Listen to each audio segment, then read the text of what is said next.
पर मदन मर्दन वीर है, जो विपुल विघ्नों बीच में भी ध्यान धारण धीर है।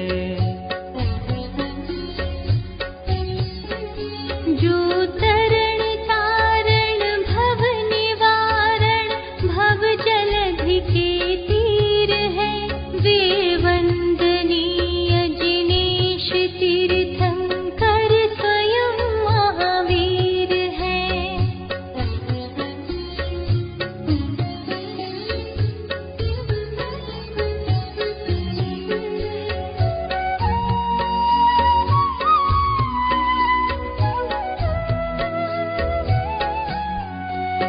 जो राग द्वेष विकार वर्जित लीन आत्म ध्यान में, जिनके विराट विशाल निर्मल अचल केवल ज्ञान में।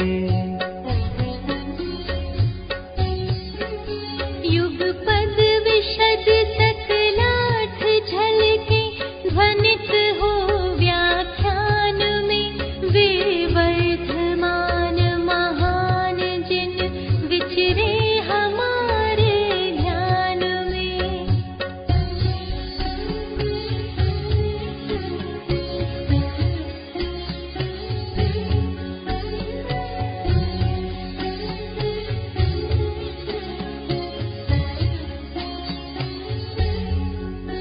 जिनका परम पावन चरित जल निधि समान अपार है, जिनके गुणों के कथन में गणधर न पावे पार है।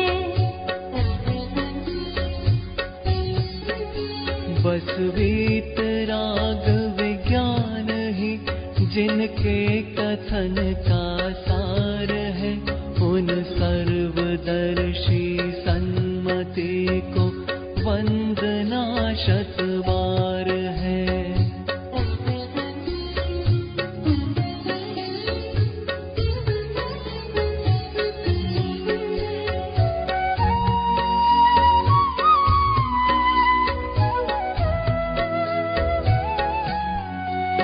जिनके विमल उपदेश में सबकी उदय की बात है, समभाव समता भाव जिनका जगत में विख्यात है।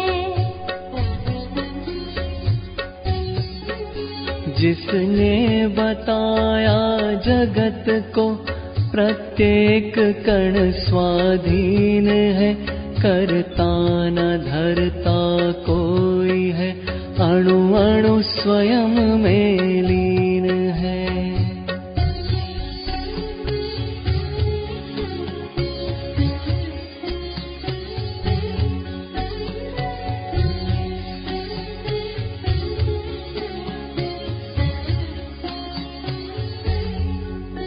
आत्म बने परमात्मा हो शांति सारे देश में, है देश ना सर्वोदयी महावीर के संदेश में, है देश ना सर्वोदयी महावीर के संदेश में।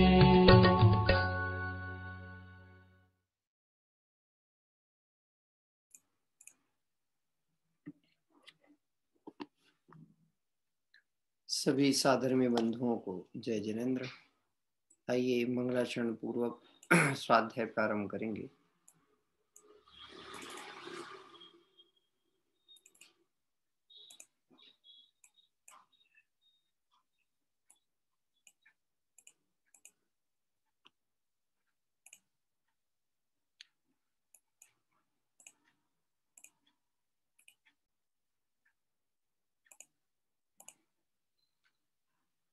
नमो अरिहंताणं नमो सिद्धाणं नमो आयरियाणं नमो वज्रायाणं नमो लोये सब साहूणं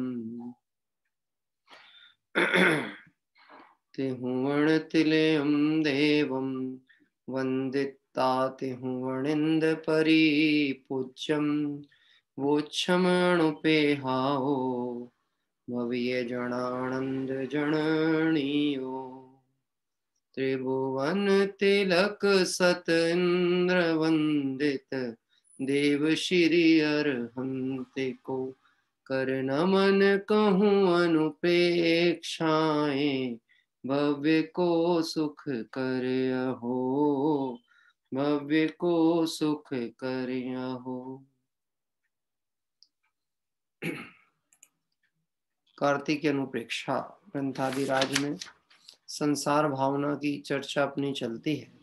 इस संसार भावना की चर्चा के अंतर्गत अभी हम 67 नंबर की गाथा का स्वाध्याय कर रहे हैं। इसमें 5 प्रकार के संसार की चर्चा पहले की गई। 66वीं गाथा में 5 प्रकार का संसार कौन कौन सा है। संसार परिभ्रमण 5 तरह से। द्रव्य, पहला है द्रव्य यानी पुद्गल द्रव्य में ग्रहण त्यजन रूप परिभ्रमण। दूसरा है क्षेत्र, आकाश के प्रदेशों में स्पर्श करने रूप परिभ्रमण। तीसरा है काल, काल के समयों में उत्पन्न और नष्ट होने रूप परिभ्रमण। चौथा है भव, नारक आदि पर्यायों में नर नारक आदि पर्यायों के ग्रहण तरेजन रूप परिभ्रमण। और पंचम है भाव, अपने कषाय योग के स्थानक रूप जो भेद हैं उनका पलटने रूप परिभ्रमण। इस तरह 5 प्रकार का संसार परिभ्रमण जानना। गाथा नंबर 67 अपने विषय में चलती थी। इस गाथा का पाठ करते हुए और इस विषय पे विचार करेंगे। अब इनका स्वरूप क्रमशः कहते हैं। पहले द्रव्य परावर्तन को बतलाएंगे। बंधदि मुच्चदि जीवा परिसमयम कम पुग्गाला विविहा णोकम पुग्गला वियः मिच्छत कषाय संजुत्तो। हिंदी अर्थ, हिंदी पद्यानुवाद। मिथ्यात और कषाय से यह जीव पुद्गल कर्म को नो कर्म पुद्गल को समय प्रति बांधता रु छोड़ता।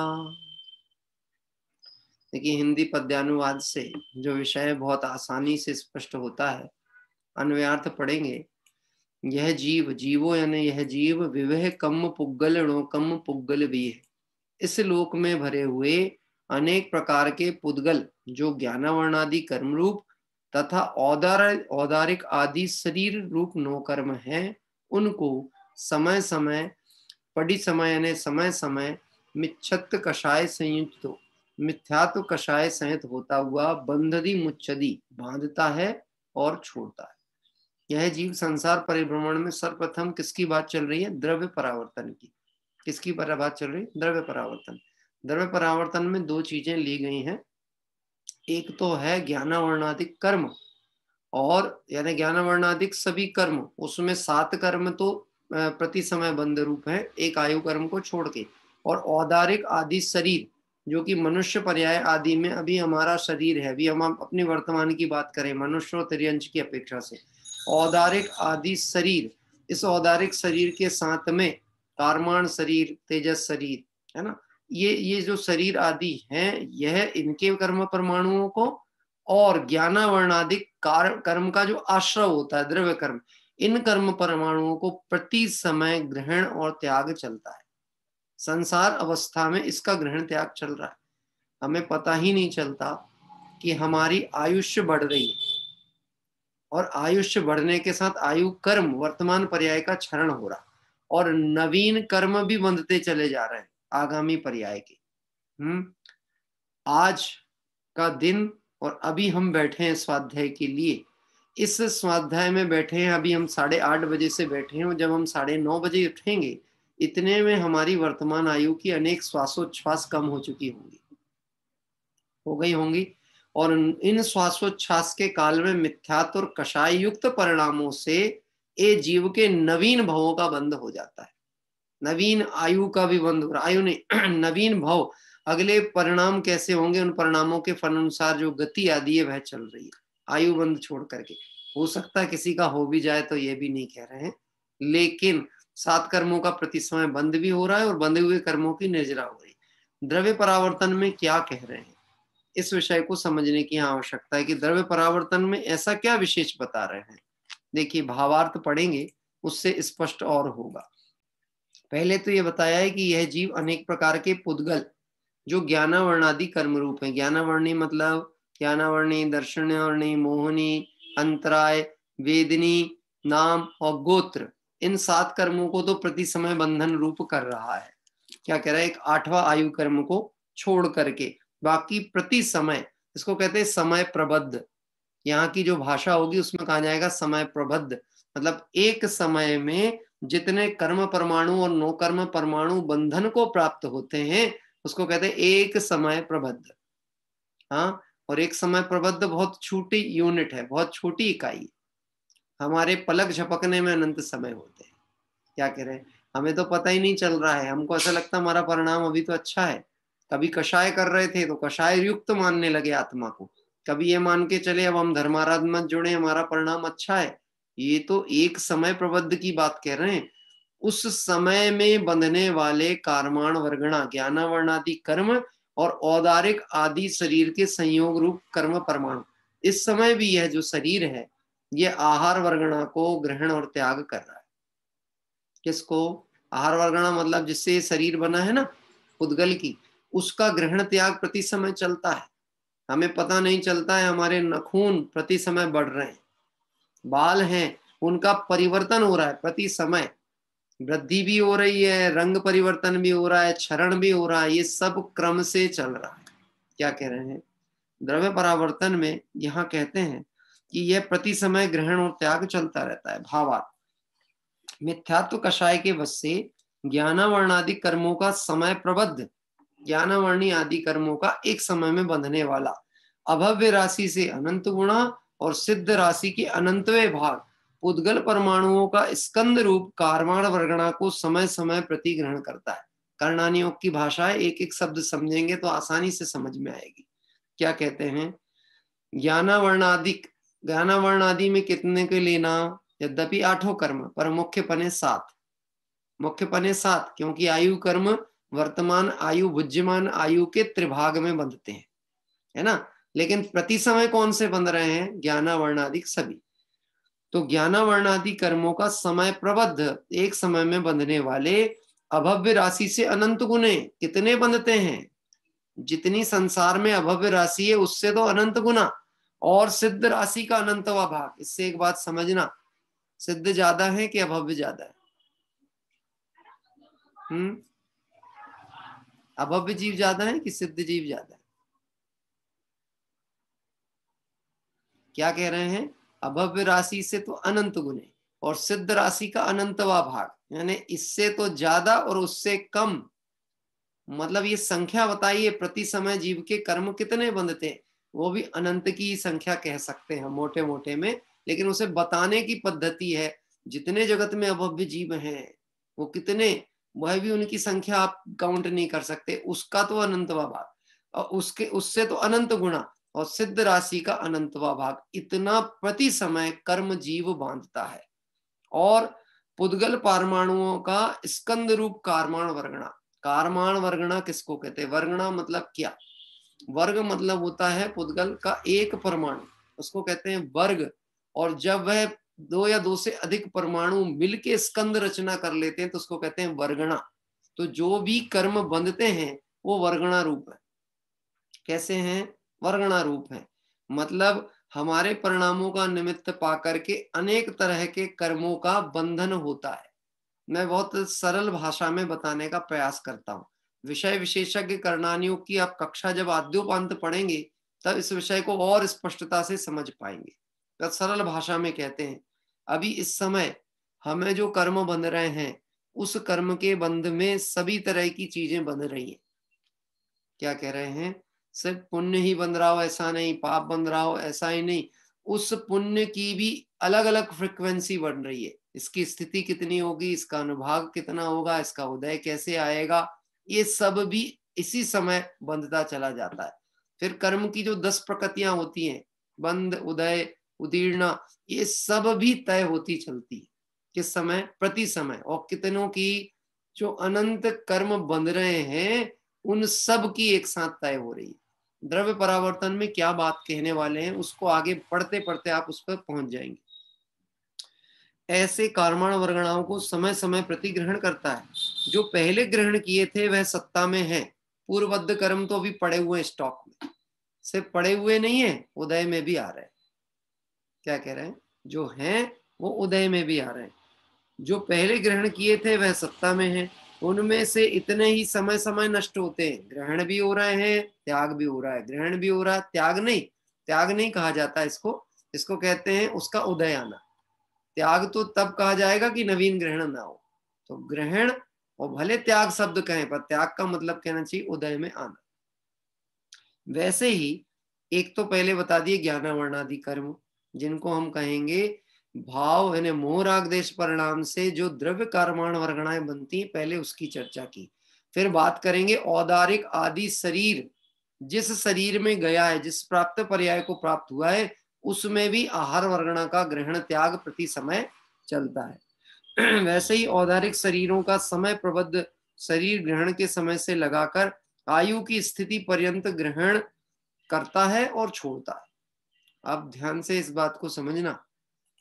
जो एक शब्द हम प्रयोग करते हैं, how old are you, English में पूछते हैं ना आप कितने, अब हिंदी में क्या कहोगे? हाउ ओल्ड, ओल्ड यानी बुजुर्ग, आप कितने बुजुर्ग हो? जन्म लिया वाला हुआ बालक भी बुजुर्ग है, किस अपेक्षा? जो गर्भ में पड़ा हुआ है। जो जन्म ले चुका है वह गर्भ वाले की अपेक्षा से बुजुर्ग है। कुछ काल तो वर्तमान आयु का उसने बिता चुका है ना। जन्म कब होता है? 9 महीने बाद होता है कि पहले ही जन्म हो चुका होता है? इस मनुष्य पर्याय में माँ के गर्भ में वह जीव आया तो जन्म हो गया और वह काल बीतेगा। कौन सा? वह काल धीरे धीरे धीरे धीरे बीतता चला जाएगा। तो यहाँ पे कहते हैं प्रति समय औदारिक शरीरों का समय प्रबद्ध ग्रहण और त्याग चलता रहता है। हमें पता नहीं चल रहा है और शरीर की प्रकृति बदल रही है। प्रति समय झुर्रियां आ रही हैं शरीर में। वृद्धावस्था एकदम से देखने में ना लगे, कुछ दिनों बाद एहसास होता है तो हम ऊपरी उपचार करके उसे ठीक करना चाहते हैं, परंतु यह तो औदारिक कर्मों का ग्रहण त्याग प्रक्रिया है। यह तेरे रोकने से रुकने वाली नहीं है। मोटा हो जाता है, पतला हो जाता है, यह अंतर हमें बहुत दिनों में दिखता है, जबकि ये प्रति समय चल रहा। क्या कह रहे हैं? प्रति समय। बहुत दिनों में जब हम अपने किसी रिश्तेदार से मिलते हैं तो कहते हैं अरे आप तो दुबले दिख रहे हैं। और वो कहता नहीं, मुझे को तो ऐसा नहीं लग रहा, मैं तो वैसा ही हूँ।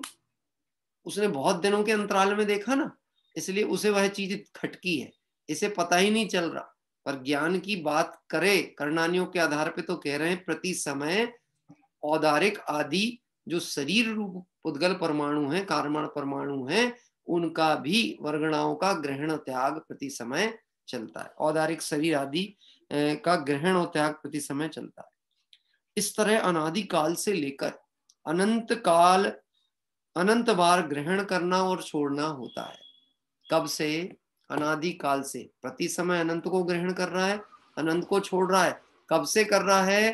अनादि काल से कर रहा है। और कितने कर रहा है? अनंत कर रहा है। तो कितना हो गया ग्रहण त्याग? हाँ, कितना हो गया ग्रहण त्याग? अनंत। अब अनंत को कैसे समझें? और यह है द्रव्य परावर्तन की चर्चा। अभी जैसे जैसे आगे आगे बढ़ेंगे, क्षेत्र परावर्तन द्रव्य से क्षेत्र परावर्तन अनंत गुणा बढ़ा है। भाव परावर्तन जो अंतिम में आएगा उनमें ये सब समा जाएंगे, ये उसके अनंतवें भाग में रहेंगे। भाव परावर्तन, ऐसा पंच परावर्तन संसार परिभ्रमण इस जीव का चलता है। देखिए वहां एक परिवर्तन के प्रारंभ में प्रथम समय के समय प्रबद्ध में जितने जितने पुद्गल परमाणु जैसे स्निग्ध, रुक्ष, वर्ण, गंध, रूप, रस, तीव्र, मध्यम भाव से ग्रहण किए हों, उतने ही वैसे ही कोई समय में फिर से ग्रहण करने में आवे, तब एक कर्म परावर्तन होता है। देखना, मेरे प्रति समय परिणामों से कर्म बंधे, उदाहरण के लिए समझना, प्रति समय परिणामों से कर्म बंधे, तो इस समय के अनंतवें भाग में समय प्रबद्ध में जो अनंत बंधे हैं उसमें पहला बंध कहे जाए। अनंत बंधे ना, उसमें पहला किस प्रकृति का बंधा था, वह कैसा था, रुक्ष परमाणु था, स्निग्ध था, तीव्र उदय वाला था, मंद उदय वाला था, ऐसा अनंत बार बंधने के बाद वह पहला परमाणु वही परिणाम फिर से हो। कौन सा? जिस परिणाम से वो पहला बंधा था ना, ऐसे अनंत चक्र होते होते वो परिणाम फिर से एक बार वैसा बंधे। सरल भाषा में कहूं, सभी के फिंगरप्रिंट्स होते हैं ना, एक जैसे होते हैं कि अलग अलग होते हैं? दुनिया में जितने भी लोग दिख रहे हैं उनके फिंगरप्रिंट्स एक जैसे हैं कि अलग अलग? अलग अलग है ना, ये तो हमको पता है, तभी तो थंब इम्प्रेशन का यूज किया जाता है। ठीक है, अभी एक व्यक्ति ने वह थंब मशीन पर रख कर के गया और डिटेक्ट हुआ कि यह थंब इस पर्सन का है। ठीक है, अब वह व्यक्ति कहीं गया और बाद में मरण को प्राप्त हो गया। ठीक है, अभी बहुत पूरे दुनिया में जो 130 करोड़ लोग हैं सबके थंब लगाए जाएं उसे पता करने के लिए, लेकिन लगाया गया लेकिन पता नहीं चला क्योंकि वो व्यक्ति था ही नहीं। ठीक है, और वो जो पुद्गल की वो रचना थी ना, इस तरह की आकृति प्रकार, वो उसी की उंगली में थी, उसी के थंब में थी। अब आप कह सकते हो कि वो व्यक्ति कितने समय के बाद मिलेगा, कदाचित मिल जाए और उसका थंब इम्प्रेशन वैसा ही का वैसा हो जाए जैसा पहले था, और यह काल बीच का अनंत हो। क्या कह रहे हैं? यानी वही परिणाम, वही उदय, वही मंद उदय, वही स्निग्ध परमाणुओं का बंध एक जैसा हो जाए, ऐसा जब कोई एक सुमेल बैठे, सहज कोई करने वाला तो है नहीं, तब जाके एक द्रव्य परावर्तन में कहा गया है कि तब जाकर कहीं एक कर्म परावर्तन तथा नो कर्म परावर्तन पूरा होता है। अनंत काल में वैसा ही परिणाम जिससे वह कर्म बंधे, और यानी प्रति समय तो बंध रहे हैं, लेकिन वैसा ही परिणाम जिससे पहला कर्म बंधा हो वह चक्र फिर से मिल करके उसी पर आ जाए, तब उसको कहते हैं एक द्रव्य परावर्तन। क्या कह रहे हैं? तब एक द्रव्य परावर्तन या कर्म परावर्तन कहा गया। मध्य में, इसके बीच में अनंत बार और भांति भांति के परमाणुओं का ग्रहण त्याग होता रहता है। क्या होता है? भांति भांति के परमाणुओं का ग्रहण त्याग।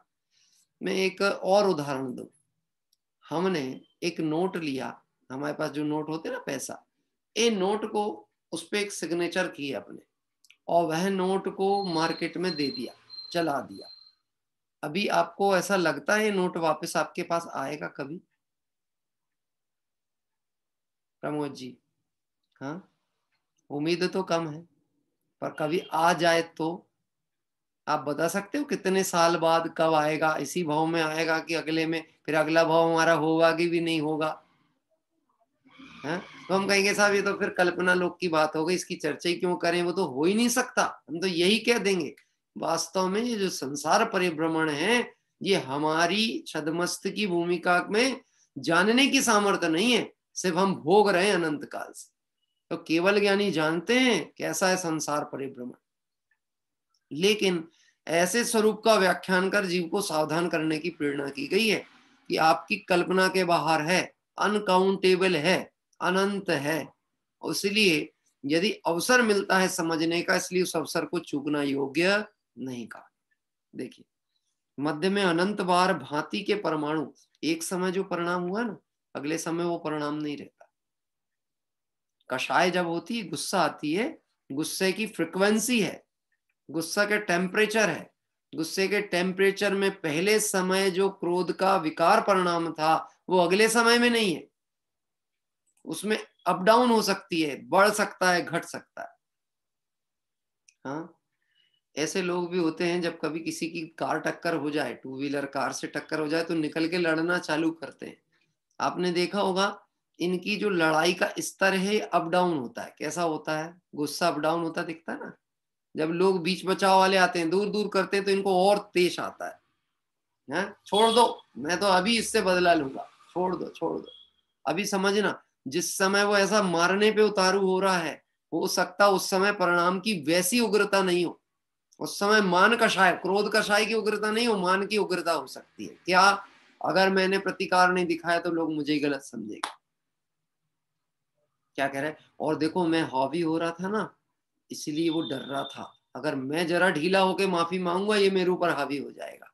अब देखना प्रदर्शन दिख रहा है क्रोध कषाय का, अंदर में मान परिणाम बदल गया एक एक सेकंड में, और वह क्रोध की भी जो फ्रिक्वेंसी थी वो एक जैसी नहीं, कम ज्यादा कम ज्यादा कम ज्यादा चल रही है फ्रिक्वेंसी।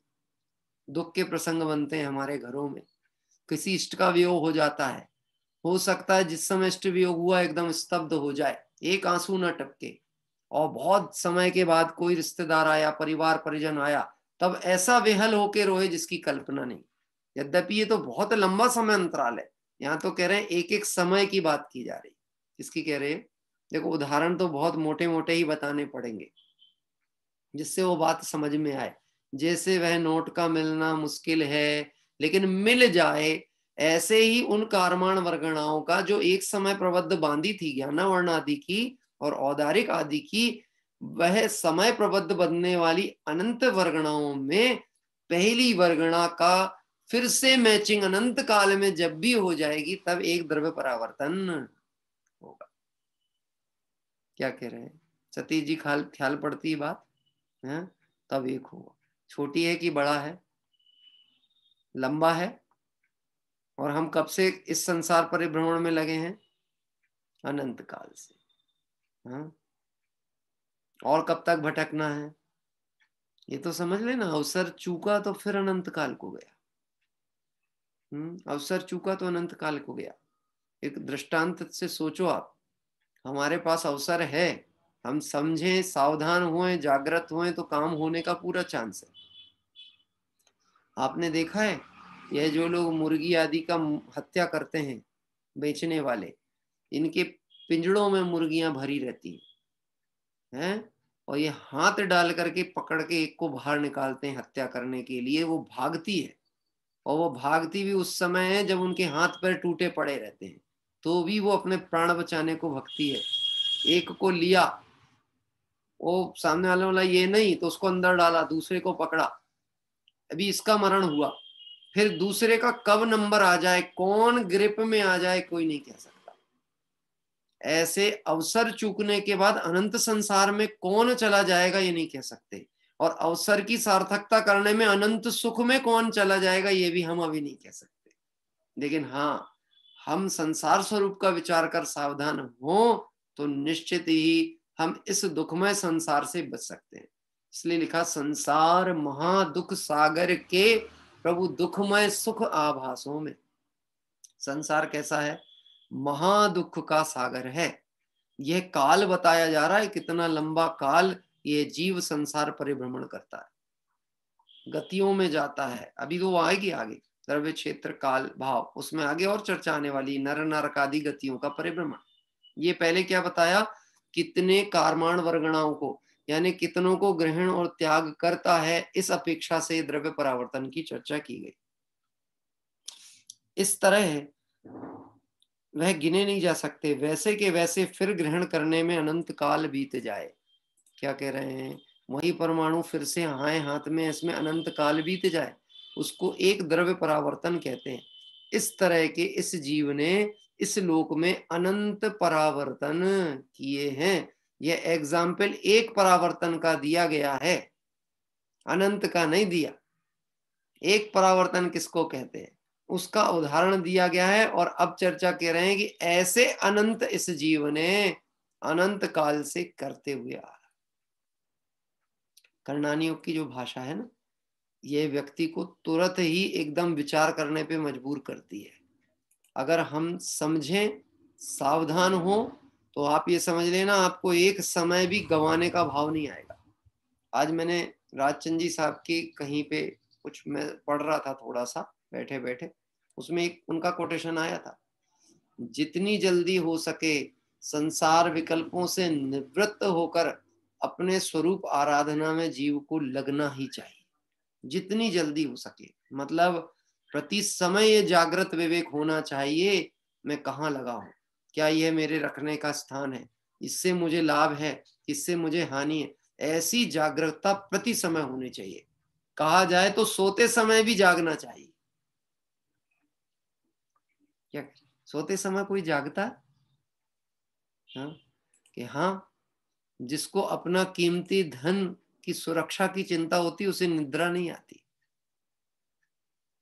मैं जा रहा था बम्बई और सतीश जी ने कहा कि हमारे एक परिचित हैं, उनको 5-10 लाख रुपए भेजना है, हमने एक पैकेट में रख दिए हैं, अब आप मना नहीं करना, ले जाना तो आपको ही पड़ेगा। अब संकोच वसात ले तो लिया, अब पूरी रास्ता क्या होने वाली, नींद आएगी कि नहीं आएगी? हाँ, पैसा दूसरे का देना तीसरे को है, लेकिन हम ईमानदार है ना, इसलिए नींद नहीं आने वाली, क्योंकि अब ये मेरा कर्तव्य हो गया कि इसको सुरक्षित पहुंचाऊं।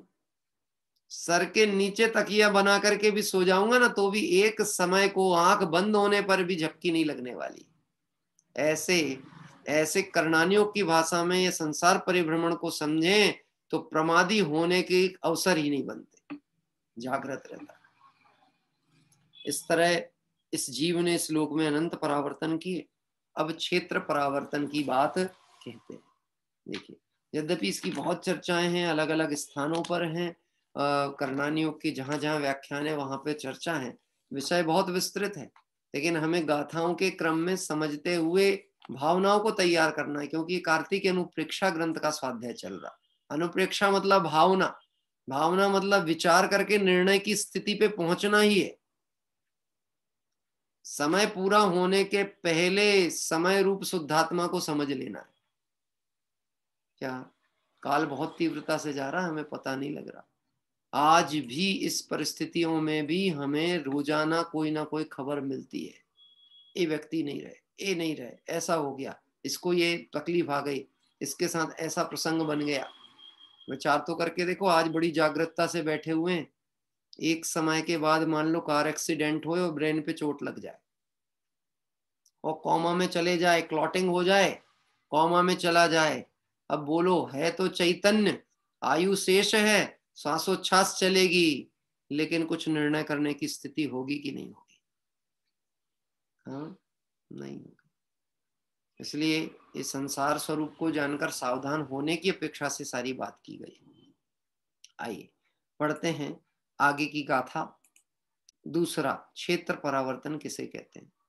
सो विणत्थि देशो लोया यस्य इडिवर वसेसस् जत्थमण सब जीवो जादो मरिदो य बहुबारम संपूर्ण लोकाकाश में कोई प्रदेश नहीं अहो बहुबार जिसमें जीव ने जन्म रुमरण किए न हो, जन्म रुमरण किए न हो।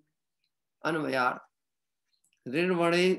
ऋणवर शेषस्य लोयायस्य सस्य, लोयाया सस्य, समस्त लोकाकाश के प्रदेशों में साको विदेशोणथी, ऐसा कोई प्रदेश नहीं है, जत सब जीवो, जिससे यह सब ही संसारी जीव बहुबारम जादो या मरिदोणा, कई बार उत्पन्न ना हुए हों और ना मरे हुए।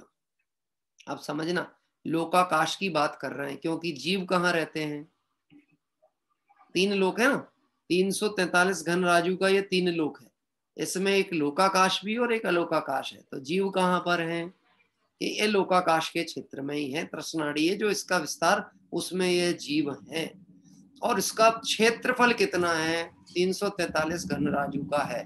ऊंचाई में देखेंगे तो पूरा 14 राजू तक, 14 राज उतंग नभ लोग पुरुष संथान, इतना लंबा। अभी राजू का भी समझ लो बहुत विस्तृत करणानियोग से विस्तार है। अभी तो हम बहुत स्थूल कल्पना की तरफ से बात करें, स्थूल कल्पना की तरफ से बात करें। आपने ग्लोब देखा है? ग्लोब सभी ने देखा है ग्लोब, ठीक है, उसमें भारत का नक्शा तो मिल जाता है, घुमाओगे तो मिल जाएगा, लेकिन मध्य प्रदेश आसानी से मिलेगा, एमपी, राजस्थान आसानी से मिलेगा? नहीं। आपका नगर, मेरा छिंदवाड़ा, अच्छा छिंदवाड़ा मान लो कदाचित हम खोजने की कोशिश करें, फिर मेरा घर, मेरा नगर, मेरा मोहल्ला, वो मिलेगा, मेरा एरिया? नहीं। ऐसे ये 3 लोक रूप जो विस्तृत इतना लोकाकाश है, इससे लोकाकाश में असंख्यात प्रदेश है। कितने प्रदेश हैं? असंख्यात प्रदेश। और एक एक प्रदेश में यह जीव, प्रदेश किसको कहते हैं? प्रदेश की परिभाषा क्या है? जिस लोकाकाश के जिस स्थान विशेष को एक कारमाण वर्ग, एक पुद्गल परमाणु स्थान ग्रहण करता है, जितने जगह पे वो रहता है, उसको कहते हैं प्रदेश। क्या कह रहे हैं? और पुद्गल परमाणु किसको कहते हैं? जिसको अभी विज्ञान देख ही नहीं सकता। हम जिसको भी देखते हैं वो स्कंद है, हम परमाणु को नहीं देख सकते। क्या कह रहे हैं? परमाणु हमारे दृष्टि का विषय नहीं है। कोई यंत्र संयंत्र परमाणु को नहीं देख सकता है। जो भी दिख रहा है वो सब स्कंद है। देखो ये जो है ना पेन, यह अनंत असंख्यात पुद्गल परमाणुओं का पिंड है। क्या कह रहे हैं? असंख्यात पुद्गल परमाणुओं का ये पेन अकेला। लोकाकाश कितना विस्तृत है? 343 घन राजू। उसमें प्रदेश कितने? असंख्यात। इन असंख्यात प्रदेशों को इस जीव ने प्रत्येक प्रदेश को कितनी बार ग्रहण किया? भववन में जी भर घूम चुका, कण कण को जी भर भर देखा। भर भर देखा का मतलब क्या अर्थ कह रहे हैं? अनंत बार उसमें जन्म मरण किया। एक ऐसा ऐसा प्रदेश नहीं बचा जहां इस जीव ने जन्म मरण न किया है। अभी भी लोगों को ये बात पल्ले नहीं पड़ती, सोचते हैं वर्ल्ड टूर कर लें। क्या घूमना है? कहाँ जाना है? किसे देखना है? अरे एक एक प्रदेश, प्रदेश मतलब मध्य प्रदेश नहीं, उत्तर प्रदेश नहीं, प्रदेश मतलब वह सूक्ष्म इकाई जिसकी हम कल्पना नहीं कर सकते, जो हमारे ज्ञान में नहीं आने वाली है, वहां इस जीव ने अनंत बार जन्म मरण किया। हाँ क्यों प्रमोद जी, भिलाई में पहली बार ही आए हो कि इसके पहले भी थे?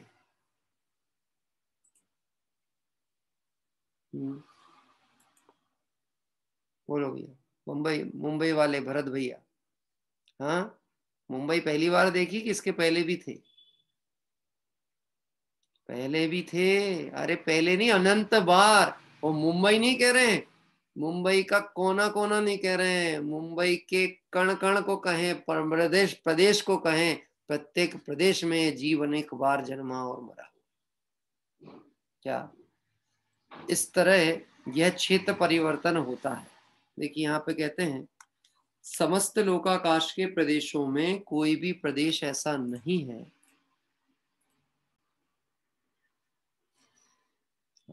समस्त लोकाकाश के प्रदेश में यह जीव अनंत बार तो उत्पन्न हुआ, अनंत बार ही मरण को प्राप्त हुआ।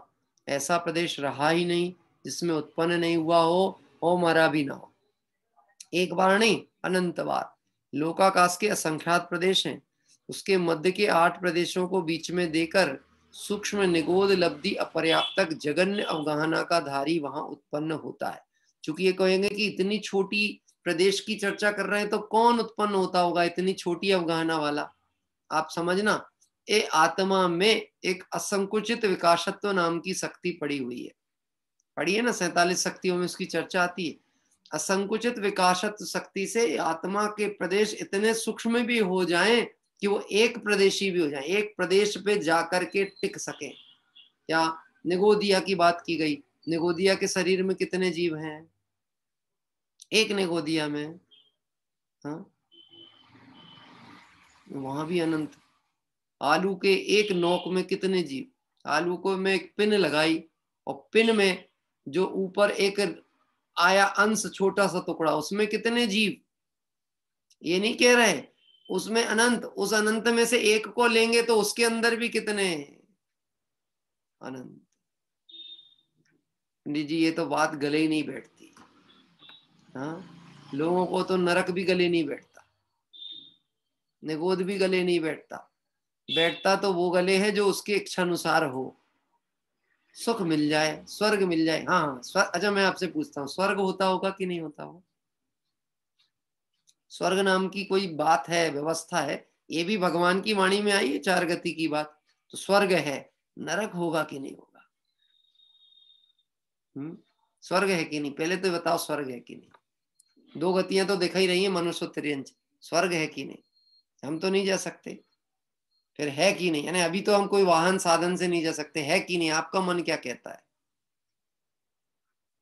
मन की पूछो, मन की बात है कि नहीं? अरे बोलो। है। क्यों है? कि जब कोई जीव परिणाम अच्छे करेगा, मंद कषाय करेगा, तो उसका फल भोगने के जो स्थान विशेष है हम उसको स्वर्ग कह सकते हैं। तो जब परिणाम बिगाड़ेगा, तीव्र कषाय आदि करेगा, तो उन परिणामों के अनुसार होने वाला बंध का उदय आएगा, तो नरक आदि भी होंगे कि नहीं होंगे? एक ही मनुष्य गति में मनुष्य पर्याय को प्राप्त करके कोई जीव तो बाह्य अनुकूलताओं के साथ सुखपूर्वक जीता दिख रहा है, और कोई मनुष्य गति में आने पर भी तिर्यंचों से ज्यादा गए बीते कष्ट को देख रहा है। सब कर्म का उदय है कि नहीं है? है। इसीलिए कोई ये कह नहीं सकता कि हम स्वर्ग में गए कि नहीं, नरक जा सकते हैं कि नहीं। अरे ये कह रहे हैं कि तू लोक के एक एक प्रदेश में अनंत बार जन्मा और मरा है। देखिए, तो यहाँ पर उसके अन्वयार्थ की चर्चा में आगे कहा जा रहा है कि ऐसे सूक्ष्म निगोद लब्धि अपर्याप्तक ऐसी अवगाहना, जगन्य अवगाहना, सूक्ष्म अवगाहना का धारी वहां उत्पन्न होता है। उसकी अवगाहना भी असंख्यात प्रदेश है। हम सूक्ष्म कह रहे हैं, लेकिन उसकी भी अवगाहना कितनी है? असंख्यात प्रदेशी है। यानी एक ईमानदारी से कहा जाए कि कोई सूक्ष्मदर्शी आदि से देखने वाली चीज नहीं। सूक्ष्मदर्शी से भी आप जल की जो अनछने पानी के जीव देखते हो ना, जो आपको अमीबा पैरामीशियम जो भी शब्द प्रयोग होते हैं, बैक्टीरिया जो दिखते हैं, वह बैक्टीरिया बहुत बड़ी यूनिट है, उसकी अवगाहना बड़ी है। क्या कह रहे हैं? बहुत बड़ी है। उसके अंदर कितने जीव? अनंत। अब आप समझना, आलू का एक कण जीव में रखा, यानी अनंत जीवों की हिंसा का दोष लगा। उसको अनंत काय क्यों कहते हैं? अनंत काय क्यों कहा? कर्णानी योग समझोगे ना तो जीवन में आचरण सुधार भी आने वाला है। अनछने पानी की एक बूंद बहाई तो कितने जीवों की हिंसा का दोष लग गया? अनंत जीवों की हिंसा का दोष। तो सावधानी कितनी रहेगी? क्यों साहब, सावधानी कितनी रहना चाहिए? भक्ष भक्ष का रात दिन का विवेक होगा कि नहीं होगा? होना चाहिए कि नहीं होना चाहिए? हम तो रसना इंद्री की लोलुपता में सिर्फ जरा सा मुख पे रख रहे हैं, वहां तो अनंत जीव संसार परिभ्रमण चक्र में मरण को प्राप्त हो गए, और फिर वह पुनः और गतियों में और पर्यायों में और अवस्थाओं में चले गए। तो ये परिणामों का फल भोगना पड़ता है कि नहीं पड़ता? तो पड़ेगा। तो देखिए, यहाँ कहते हैं क्षेत्र परिवर्तन में ये बात चलती है कि वहां उनकी अवगाहना भी असंख्यात प्रदेश है, वो सूक्ष्म निगोदिया की भी। इस तरह जितने प्रदेश उतनी बार तो वही अवगाहना वहां ही पाता है। मतलब उस सूक्ष्म जीव के भी असंख्यात प्रदेश हैं, उस असंख्यात प्रदेशों में भी यह जीव जन्मता लेता है, मरण करता है। कितनी बार? अनंत बार।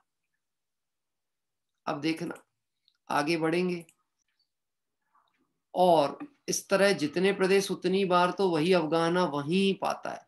मध्य में और जगह अन्य अवगाहना में भी उत्पन्न होता है, उसके बीच के समय में भी अन्य अन्य अवगाहना में उत्पन्न होगा। एक तो वो पूरा शरीर, और शरीर में रहने, शरीर में असंख्यात प्रदेश, उन प्रदेशों में भी जन्म मरण चलेगा, प्रदेशों में जा जाके जन्मेगा मरेगा।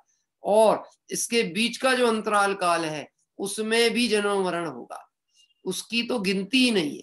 बाद में एक एक प्रदेश क्रम से बढ़ती हुई अवगाहना पाता है। देखना, जैसे जैसे उसकी अवगाहना बढ़ेगी तो एक एक प्रदेश बढ़ेगा बढ़ेगा बढ़ेगा बढ़ेगा बढ़ेगा। ऐसा चलते चलते वह प्रथम एक प्रदेश में जब उसने जन्म लिया होगा, उसी प्रदेश में पुनः जन्म हो, बीच का काल अनंत काल, फिर से वही जन्म हो, तब जाकर के कहीं एक क्षेत्र परावर्तन पूरा होता है, जो द्रव्य परावर्तन से अनंत गुना बड़ा है। आगे का पढ़ें कि रहने दें? पंडित जी अनंत है तो छोड़ो ना, क्या करना अनंत की इतनी व्याख्या करके क्या करना? बोलो दुकान में नोट आ रहे हो तो दुकान बंद करना कि नहीं करना? अब भरा तो रखा है इतना, 7 पुस्तकों की व्यवस्था, बंद करो ना शटर। नहीं नहीं नहीं नहीं साहब, आ रहा है तो क्यों मना करें, आने वाले को आने दो। गजब की बात है, तुझे वहां लाभ दिखता है, यहाँ हानि नहीं दिखती हाँ, खोवत करोड़न की एक एक घड़ी है। क्या कह रहे हैं? ये बात तो पर्याय में अवसर कैसे चूक जाता है पता ही नहीं चलता, समय कैसे बीत जाता है पता ही नहीं चलता। आज जो 70-80 वर्ष की उम्र पे चल रहे हैं, उनको ये विगत 70-80 वर्ष कैसे बीत गए पता नहीं चलता, हमें नहीं पता चल रहा। 40 साल कैसे बीत गए, 16-17 साल 18 साल तो छिंदवाड़ा आए हुए हो गए हैं, पता नहीं लगता। अपने को ये स्वाध्याय के क्रम में जुड़े हुए 9 महीने पूरे हो गए, आज 9वां महीना है। 23 मार्च से चालू हुआ था, आज क्या है 23 दिसंबर, कितने महीने हो गए, 9 की 10? हाँ, मेरा गणित भी कमजोर है, सब जगह कमजोर हूं मैं, बस इतना ही है, श्रद्धा मजबूत रहे इतनी भावना है। क्या करें? कितने हो गए प्रमोद जी, फिर से बताओ मुझे। 9 हो गए। ओ, जन्म लेने का काल आ गया। कहाँ? ज्ञान से जन्म होना चाहिए अब। अरे वो तो जन्म हो गया, वो पर्याय का, वो तो पर्याय जा रही है। अब जन्म हो, सम्यक दर्शन होए तो नवीन जन्म होता है, सम्यक दर्शन होते ही नया जन्म कहलाता है। हाँ, तो देखो अब जन्म लेने का समय आ गया हमारा, 9 माह पूरे हो गए। यानी परिणति में सम्यक्त का जन्म हो जाए, संसार का अभाव चालू। देखिए यहाँ कहते हैं सो गिनती नहीं है, इसी तरह महामच्छ तक की उत्कृष्ट अवगाहना को पूरी करता है। वैसे ही क्रम में लोकाकाश के प्रदेशों का स्पर्श करता है, तब एक क्षेत्र परावर्तन होता है। अभी बताया था सूक्ष्म निगोद लब्धि अपर्याप्तक जगन्य अवगाहना वाला जीव, जो कि एक प्रदेश में आ जाए इतनी सूक्ष्म अवगाहना, और एक ऐसा जीव महामत्स्य जो योजनों विस्तार, जिसका लंबा शरीर है, स्वयंभू रमण समुद्र आदि में होते हैं ना महामत्स्य, वो सबका वर्णन करणानी योग में दिया गया है। अभी मैं, मेरे स्मरण में नहीं, इसलिए मैं बिल्कुल निश्चित संख्या नहीं बोलूंगा। हाँ, लेकिन इतने बड़े बड़े आकार उनकी अवगाहना होती है, उनके ऊपर नगर के नगर बसे रहते हैं। किसके ऊपर? महामत्स्य के ऊपर। टापू है, टापू सीधा। हाँ, और इतने बड़े हैं कि हमारे ये हिंद महासागर महासागर तो लाइन न लगे उनकी अवगाहना के आगे। ये महामत्स्य बता रहे हैं, यानी इतने बड़ी बड़ी मछली, इतनी बड़ी अवगाहना तक भी पहुंच जाए। कहां? सूक्ष्म से लेकर उतनी, और वह सूक्ष्म अवगाहना को जो प्राप्त किया था, इसके बीच से महामत्स्य तक की अवगाहना के बीच का काल अनंत काल, यह अनंत काल परिभ्रमण करता करता फिर से उसी प्रदेश पे एक बार पहुंच जाए जहां से मानव यात्रा चालू हुई थी, तब जाकर कहीं एक क्षेत्र परावर्तन पूरा होता है। और ये एक एक नहीं है कि द्रव्य परावर्तन एक, क्षेत्र परावर्तन एक, ये सब अनंत। हाँ, ये सुन के क्या करना चाहिए कि पंडित जी ये सुन के टेंशन होना है, इससे अच्छा सुनना बंद करो। सरल बात सुनाओ आप, तो सरल वाली बात, ऐसी बात सुनाओ जिसको सुन के आनंद आए। तो शुद्धात्मा को जानो, देखो, इससे ज्यादा आनंद स्वरूप कोई नहीं है। लेकिन उधर पे दृढ़ता पूर्वक, एकाग्रता पूर्वक उपयोग नहीं टिकता, तो कर्णानियोग के द्वारा बुद्धि को तीक्ष्ण करो, कर्म के उदय का विचार करो, परिणामों का विचार करो, और परिणाम की संभाल में सावधान हो। इसके लिए सारी चर्चा चलती है। ये कोई विद्वता प्रदर्शन का मंच नहीं है। ज्ञानियों को कोई ये बताना नहीं था कि हमारा ज्ञान इतना विस्तृत है, उन्हें ये जरूर परिचय कराना था ज्ञान का स्वभाव ऐसा है जिसमें यह सब जानने में आ सकता है। तो जब ये सब जानने में आता है तो अपना आत्मा जानने में आएगा कि नहीं आएगा? इस ही समय में प्रभु गुण गाना, इसी समय में। कब करना? आत्मकल्याण का भावना कब भाना? प्रति समय भाना, इसी समय में भाना। जब नींद खुल जाए तब भाना। अरे ये कह रहे हैं सो मत, सोते सोते ही निकल गई। बाहर सोए, घर में सोए, प्रवचन में सोए, सोते सोते ही निकल गई। प्रवचन में भी नींद आ जाती है। किसी ने पूछा पंडित जी क्या करें, बड़ी नींद आती प्रवचन में, क्या कारण है? कि मैंने कहा लुट पिट के आते हो, बाहर से थके हारे हो, यहाँ शांति से चर्चा चलती है, तो बाहर विषय कषाय ना, अग्नि जल रही है, तो जलन में कैसे नींद आए? और यहाँ पे शांति की धारा बहती है, थकान निकल जाती है, नींद आ जाती है? सुनना भैया, यहाँ सोने के लिए नहीं बुलाया गया है, जागने के लिए बुलाया गया है। नींद आ भी जाए, हमको नींद आती इसलिए हम नहीं बैठेंगे, घबराओ नहीं। 2 शब्द भी कान में पड़ेंगे ना और उसका विचार होगा तो कुछ नुकसान होने वाला नहीं, उतने में भी काम हो सकता है। भागते क्यों है पता नहीं लोग, बात समझ नहीं आई, बात कठिन है? हमारे बस की नहीं है, हमसे तो नहीं हो सकता। बोलो कितने उपवास कर सकते अपन?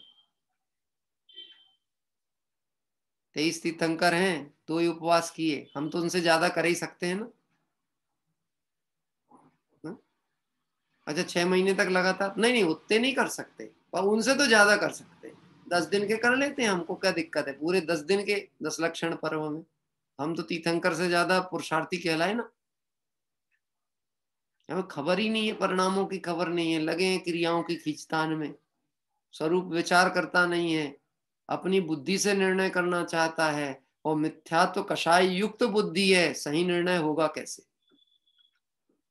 धर्म के नाम पे लड़ने तैयार है, धर्म करके लड़ाई शांत करने तैयार नहीं, धर्म समझ के लड़ाई शांत करने तैयार नहीं। देखो ऐसे ये क्षेत्र परावर्तन की चर्चा यहाँ पर हुई है। हाँ, अब काल परावर्तन की चर्चा मैं कल लूंगा, आज थोड़ा सा मैं जल्दी विराम लेना चाहता हूँ, मुझे कुछ आवश्यक कार्य है, तो जल्दी तो कुछ नहीं, 4 मिनट बचे हैं, इसलिए मैं चाहता हूँ कि कोई भक्ति पाठ लेना चाहें तो वो लें, उसके बाद हम भाव प्रतिक्रमण तीर्थ वंदना का लाभ लेंगे। आज हमारे रमेश जी के यहाँ से भी हाथ उठाया और मीना जी ने भी हमें हाथ उठाया है। अभी संसार भावना की चर्चा चलनी है, आज एक जन ले लें, कल एक जन ले लेंगे, ठीक है? हाँ, मीना जी को अवसर देते हैं दिल्ली से, कल हमारे रमेश जी उदयपुर परिवार देंगे। जय जिनेंद्र भैया। जय जिनेंद्र जी, आवाज आ रही है? आती है। जय जिनेंद्र आ रही है? आ रही है। नैना भर आए रे निज का विचार के, नर भव पाके भी किया ना संभाल रे। नैना भर आए रे निज का विचार के, नर भव पाकर भी किया ना संभाल रे। समय पाके कहो चेतन किया क्या तूने रे, भोगों में ही खोया तूने जीवन सारा रे। समय पाके कहो चेतन किया क्या तूने रे, भोगों में ही खोया तूने जीवन सारा रे। भोग नहीं भोगे तूने, भोग नहीं भोगे तूने, भोगों ने भोगा रे। नर भव पाकर भी किया ना संभाल रे। नैना भर आए रे निज का विचार की, नर भव पाके भी किया ना संभाल। पारसमणि को पाकर मूर्ख का गुणावे रे, अमृत को पाकर भी पैरों को धोवे रे। पारसमणि को पाकर मूर्ख का गुणावे रे, अमृत को पाकर भी पैरों को धोवे रे। जिन धर्म हाथ तेरे, जिन धर्म हाथ तेरे, फिर नहीं आवे रे। नर भव पाकर भी किया ना संभाल रे। नैना भर आए रे निज का विचार की, नर भव पाकर भी किया ना संभाल। तू तो है कर्म प्रभु क्यों बना दास रे, अपने को जान ले निज को पहचान ले। तू तो है कर्म प्रभु क्यों बना दास रे, अपने को जान ले निज को पहचान ले, नैना भर आए रे निज का विचार के, नरे भव पाकर भी किया ना संभाल। हंस हंस के पहले तूने बहुत सुख भोगे रे, दुख के समय में मनवा काहे को रोवे रे, हंस हंस के पहले तूने बहुत सुख भोगे रे, दुख के समय में मनवा काहे को रोवे रे, सुख दुख दोनों तेरे, सुख दुख दोनों तेरे, मन के ही भाव रे, नरे भव पाकर भी किया ना संभाल रे, नैना भर आए रे निज का विचार के, नरे भव पाकर भी किया ना संभाल रे। जय जिनेन्द्र जी सब। भक्ति अभी हमारे संसार भावना के स्वरूप की चर्चा को ही स्पष्ट करती हुई ये भक्ति हमारे अनिल जी मीना जी जो कि दिल्ली से जुड़ते हैं उनके माध्यम से ली गई। नैना भर आए रे निज का विचार के, अपनी परिणति और अपना ही विचार करने पे वास्तव में कभी कभी यह बात की खेद खिन्नता होती है, कहाँ रचो पर पद में न तेरो, कहाँ हम फंसे हैं, कहाँ पड़े हुए हैं, इन भावों का क्या फल होगा। और यदि यह परिणाम हमारे ऐसे ही चलते रहे तो यह अवसर तो निश्चित ही जाने वाला है, पीछे अनंत काल का दुख संसार पड़ा हुआ है। ऐसा विचार कर ज्ञानी तो सावधान होते हैं, प्रमादी जीव तो विचार ही नहीं करते हैं, और जो पुरुषार्थ में कमजोर होते हैं, मतलब प्रमादी तो नहीं कहेंगे लेकिन पुरुषार्थ में उग्र नहीं कर पा रहे हैं, वो रोने बैठ जाते हैं। किस बात को लेके क्या करें क्या करें। जैसे मैं आपसे कहूँ किसी के अंत समय आ जाए, जाना नहीं चाहता पर्याय छोड़ करके, मर पच करके भी कोशिश करेगा, पूरी संपत्ति लग जाए कैसे, पर प्राण बच जाए। हम अपने इष्टों को बचाना चाहते हैं कि नहीं बचाना चाहते हैं? फिर उस समय हम ये देखते हैं कि इसमें कितना मेडिकल खर्चा आने वाला है, इनकी जान बचाने में मेरा घर बिक गया तो क्या होगा, कभी सोचते हैं? नहीं। लेकिन ये बात तब तक नहीं पकड़ में आने वाली है जब तक प्यास नहीं लगेगी। आज एक दृष्टांत, एक मैंने कहानी भेजी थी, आप लोगों ने पढ़ी होगी, अच्छी कहानी थी, किसी ने मुझे भेजी थी तो मैंने आपको भेज दी। जहाँ अपनापन होता है वहाँ अच्छी चीजें भेजी जाती है। कहानी पढ़ी थी आपने? एक लड़का स्टेशन पे पानी दे रहा है, सेठ ने बोला ये लड़के पानी लाके दे, लेके गया, पूछा कितने का, उसने बोला इतने 25 पैसे का, तो महंगा देता है, 15 पैसे में देगा क्या, तो वो वापस चला गया है। किसी ने बोला क्या बात है, क्यों तुमने वापस रख लिया? बोले उन्हें प्यास नहीं लगी थी। क्यों? क्योंकि यदि प्यास लगती तो पहले पानी पीता, बाद में पूछता कितना देना है। उनको तो कीमत पैसे की थी, प्यास की नहीं थी। जब तक मुझे मेरी कीमत नहीं आने वाली है तब तक जिनवाणी भी क्या करे, देवशास्त्र गुरु क्या करे, समझाने वाले क्या करें, जब तक अपने को अपने हित की भावना जागृत नहीं। इसलिए हम सभी निश्चित भव्य जीव हैं, कोई ने आपको इनविटेशन कार्ड दे करके यहाँ नहीं बैठाला। क्या कह रहे हैं? ना मैं आपके घर आया था ना आप मेरे घर में आए थे। हमारा भवितव्य है, हमें इस मार्ग पे आगे बढ़ना है, देवशास्त्र गुरु की शरण में रहकर आत्म कल्याण करना है। इसलिए हमारा साथ संयोग बन गया, और यह संयोग जिसका जितने काल का है वो बना रहेगा, और जिसका नहीं बनना है वो एक बार जुड़ेगा फिर बाद में बहाना मारेगा। हमने पूछा भी क्या बात है, देखो मैं किसी किसी को 1-2 बार तो रिमाइंड भी कराता हूँ, यदि आप मुझे नहीं दिखेंगे तो मैं 1-2 बार रिमाइंड भी करूंगा आपको, क्या बात है, स्वास्थ्य तो ठीक है कुछ भी, लेकिन आपका रिस्पॉन्ड नहीं होगा तो मुझे क्या करना पड़ेगा कि मैं उस विकल्प को भी विराम लूं तो ज्यादा बेहतर है कि भाई क्या बात है, क्या बात है। तो हम पूछेंगे, आपकी सुबह कुशल क्षेम पूछना चाहेंगे, क्यों नहीं दिखते, क्यों नहीं आते, तो हमारा काम है स्थितिकरण करें साधर्मी का। लेकिन यदि उसकी होनहार है भवितव्य ही ना हो तो कोई किसी को कैसे ला सकता है। इसलिए ये तो अपनी अपना काम है, अपना लोटा अपने को छानना, और प्यास लगी अपने को अपना छानो, अपना पियो, अपना आनंद भोगो। अच्छी भक्ति पाठ थी। आइए हम सभी भाव प्रतिक्रमण अपना पाठ करेंगे।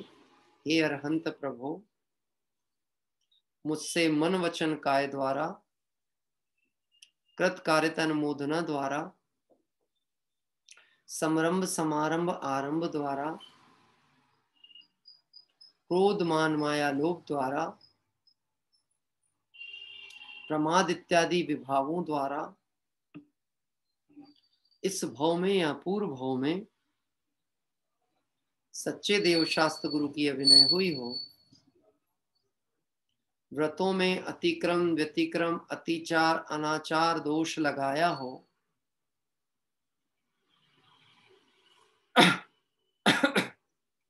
एकेंद्रीय से लेकर पंचेंद्रीय तक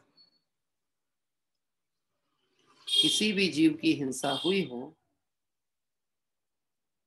विराधना हुई हो, दिन या रात में लगाए सर्व दोषों का पश्चाताप व्यक्त करता हूं, क्षमा मांगता हूं। वह मेरे सभी दोष मिथ्या हों, मैं मुझ में रहूं, इस प्रकार मैं इन सभी दोषों का प्रायश्चित करता हूं। ओम नमः सिद्धेभ्य। कल की मंगलमय तीर्थ वंदना, जो कि हमारी 212 नंबर की तीर्थ वंदना होगी। ठंड के दिन है, लेकिन हम एक ठंडे प्रदेश की तरफ जा रहे हैं। लोग जहाँ हिल स्टेशन कहते हैं, ऐसे मसूरी के जिन मंदिर के दर्शन के लिए कल प्रातः कल हम पहुंचेंगे। और अरहनाथ भगवान का कल कल्याणक तिथि भी है, तो कल अरहनाथ भगवान के कल्याणक तिथि में मसूरी का जो एकमात्र दिगंबर जैन मंदिर है, उसका वीडियो में उपलब्ध हुआ है। छोटा सा मंदिर है, बहुत अच्छी वेदी है और बाहुबली भगवान की भी एक प्रतिमा है। यह परिचय कराने का उद्देश्य एक ये भी है, किसी को चारित्र मोहिनी के उदय से भ्रमण आदि का भाव भी आता हो, तो मैं आपसे कहता हूँ आप होटलों में मत रुको, आप जैन धर्मशालाओं में रुको, अपने अनुसार व्यवस्थाएं संपादित करिए, देव दर्शन करिए, पूजन भक्ति करिए, फिर बाकी का जो आपका विकल्प है उसके लिए हमें और कुछ नहीं कहना। लेकिन हमारा प्रयोजन होना चाहिए कि हम इस मार्ग से दूर ना हो, क्योंकि हम जब इस चीजों से दूर हो जाते हैं, हम घूमने गए, पर्यटन में गए, तो उतने दिन मंदिर नहीं किया, देव दर्शन नहीं किया और बिना उसके भोजन आदि ग्रहण किया, मतलब हम भ्रष्टता की तरफ बढ़ते चले जा रहे हैं, हम देवशास्त्र गुरु से दूर हो रहे हैं। इसलिए कम से कम ऐसे क्षेत्रों का भी परिचय हो, कोई जाए, जाना चाहिए इसके लिए नहीं कह रहा हूं, पर कोई जाए तो मेरी भावना है कि वो जैन क्षेत्रों में रहे, धर्मशालाओं में रहे, थोड़ी व्यवस्थाएं सुविधा कम भी मिले तो कोई घबराने की जरूरत नहीं है, पर हम मार्ग विपरीत ना चले जाएं, असंयमित ना हो जाएं, इसके विषय में सावधानी रखनी चाहिए। एक बात समझना, ये विषय इसलिए मैंने कहा है, देवशास्त्र गुरु के प्रति सम्यक श्रद्धा नहीं होगा तो मिथ्या श्रद्धा में चला गया। ज्यादा बड़ा खतरा मिथ्या श्रद्धा का है। कोई चारित्र मोहिनी के उदय से घूमने भी जाता हो, उससे इतना खतरा नहीं है, लेकिन वह श्रद्धा भ्रष्ट हो जाए, देवशास्त्र गुरु से भिन्न हो जाएगा, तो ये समझ लेना अनंत संसार में चला जाएगा। हाँ, मैं नहीं कहता हूँ, अष्टपाहुड़ में आचार्य कुंद स्वामी ने यही बात कही है, इसी तरह की गाथा डाली है। दंसण भट्टा ही भट्टा दंसण भट्टाणे बनती, जो दर्शन से भ्रष्ट हैं वही भ्रष्ट हैं, उन्हें कभी निर्वाण की प्राप्ति नहीं होगी। जो चारित्र भ्रष्ट हैं वह कभी श्रद्धा की सम्यक्तता से पुनः मोक्ष मार्गी हो सकते हैं। इसलिए चारित्र मोहिनी के उदय में भाव आता हो, चले जाएं, इसका मैं निषेध नहीं कहूंगा, लेकिन कम से कम देवशास्त्र गुरु को मत छोड़ना।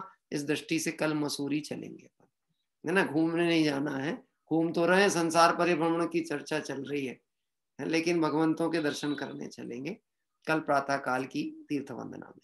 आइए हम सभी संक्षिप्त जनवाणी स्तुति पाठ के साथ विराम लेते हैं।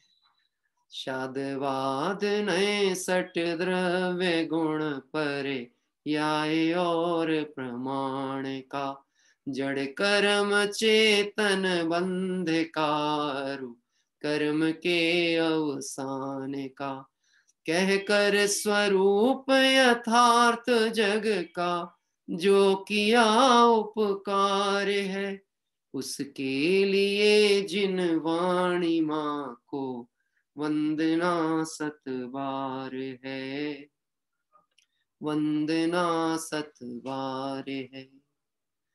नमो अरिहंताणम, नमो सिद्धाणम, नमो आयरियाणम, नमो उवच्छायाणम, नमो लोए सब साहूणम।